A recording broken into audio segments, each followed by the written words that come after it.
Hi అండి, అందరూ ఎలా ఉన్నారు? నాకు కామెంట్స్లో చెప్పండి. నేను చాలా బాగున్నాను. ఈ రోజుకి ఎగ్జాక్ట్గా నేను ప్యారిస్ నుండి ఇండియాకి వచ్చి 1 year అవుతుంది. పాపకి ఇప్పుడు ఎగ్జాక్ట్గా 6 months. మేము ప్యారిస్కి రిటర్న్ అవుదామని ఫిక్స్ అయితే అయ్యాం, కానీ ఒకవైపు మేము పాపని హ్యాండిల్ చేయగలుగుతామా, బాగా చూసుకోగలుగుతామా అని బాధ, ఇంకోవైపు పాప అందరి ప్రేమను మిస్ అయిపోతుంది అని బాధ. సరేలే, ఎందుకు ఇంత చిన్నప్పుడు వెళ్ళడం, ఇండియాలోనే ఉండిపోదాం అనుకుంటే వాళ్ళ నాన్న ప్రేమను మిస్ అవుతుందని బాధ.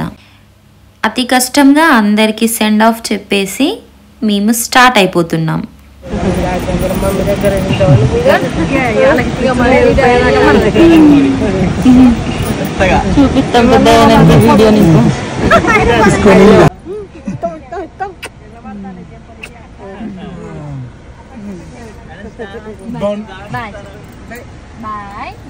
ఇంటి దగ్గర నుండి ఎయిర్పోర్ట్కి స్టార్ట్ అయ్యాము. ఇంటి దగ్గర నుండి ఎయిర్పోర్ట్కి వెళ్ళే గ్యాప్లో ఆ మైండ్ ఉంటుంది కదా అండి, 100 questions వేస్తుందండి.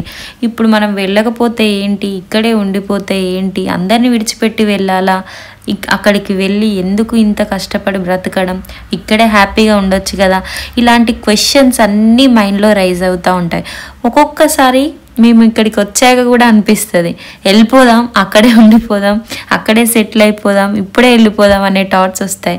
కానీ ఈసారి ఇంకా ఎక్కువ వచ్చాయి అలాంటి థాట్స్ బికాజ్ ఆఫ్ పాప. ఫైనల్గా ఎయిర్పోర్ట్కి అయితే రీచ్ అయిపోయాం.